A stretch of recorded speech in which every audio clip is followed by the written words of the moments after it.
It all started on a quiet, uneventful night. The kind of night where the world feels like it's holding its breath. I was driving for a rideshare app, something I'd been doing for years. Late nights were my shift of choice. Less traffic, better tips, and usually calmer passengers. But that night was different. It was the night I learned that silence can be just as unsettling as noise. I picked up a request from a convenience store nearby. Nothing unusual, right? But as I pulled up, something felt off. The store was closed, lights out, not a soul in sight. And then I saw him. A man in a tattered hoodie, pacing erratically, glancing over his shoulder like he was being hunted. My gut told me to cancel the ride, to drive away and never look back, but I didn't. I unlocked the doors. He slid into the back seat without a word. No greeting, no small talk, just silence. But it wasn't the kind of silence that's peaceful. It was heavy, suffocating. I caught his eyes in the rearview mirror, dark, unblinking, locked onto mine. I tried to break the tension by turning on the radio. But the moment the music started, he snapped at me to turn it off. His voice was low, raspy, and it sent a chill down my spine. Then he spoke. "Ever pick up someone you shouldn't have?" he asked. I laughed nervously, trying to brush it off, but he didn't smile. He just leaned back and started rambling about how he used to be a driver too, how someone had stolen from him. And then he said something that made my blood run cold. "It's funny how much trust you put in someone sitting right behind you." The rest of the ride was a blur. He muttered to himself, apologizing to someone. Maybe himself, maybe me. I couldn't tell. But the closer we got to his stop, the more I realized how vulnerable I was. Just me, alone in a car with a man who seemed unhinged. When we finally pulled over, he disappeared into the night without a word. I thought it was over, but it wasn't. Days later, I saw a news article. A convenience store had been robbed that night, 2 blocks from where I picked him up. The description of the suspect matched the man in my back seat. I had been inches away from a criminal, someone who could have hurt me, or worse. And the scariest part? I'll never know why he didn't. But that's not the only story that haunts me.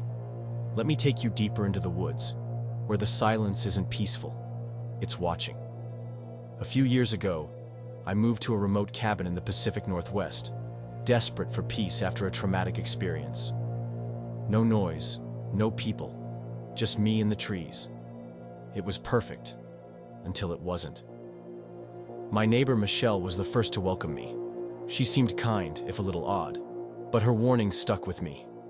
Always keep your lanterns full, your windows shut tight, and your wits sharper than your axe. At the time, I thought it was just eccentric advice. I was wrong. One stormy night, she banged on my door, soaked to the bone, claiming she'd seen someone near my woodpile. I didn't see anyone, but her fear was real. Hours later, I woke to the sound of a branch snapping outside my window. And there she was. Michelle, standing at the edge of the woods, staring at my cabin. But when I looked again, she was gone. Then came the knock. Not from Michelle this time, but from a man. A stranger with a thick beard and hollow eyes. I locked myself in the bathroom, called the police, and listened as he smashed through my front door. The police arrived too late. They searched the property but found nothing. And when I led them to Michelle's cabin, they told me no one had lived there in decades. To this day, I don't know who or what Michelle was. Some say she was a spirit trying to protect me. Others think she was part of something darker. All I know is that the woods hold secrets, and sometimes those secrets don't stay hidden. And finally, let me take you on a drive. A late-night drive through empty back roads, where the world feels like it's yours and yours alone. For Luke and Katherine, it was a tradition. A quiet, peaceful journey to her family's home on Christmas Eve. But one year, that tradition turned into a nightmare. It started with a phone call, an unknown number, ringing late at night. Luke ignored it, but it kept calling. When he finally answered, a man's voice greeted him by name. Not just his name, his full name, his address, details about his life that no stranger should know. And then the man said the words that shattered the silence. "I'm not here for you. I'm here for Katherine."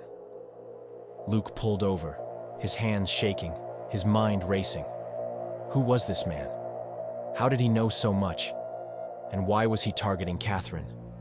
The call ended abruptly, but the fear lingered. To this day, Luke doesn't know who was on the other end of that line. All he knows is that the man is still out there, waiting to call again. These stories are more than just tales. They're reminders.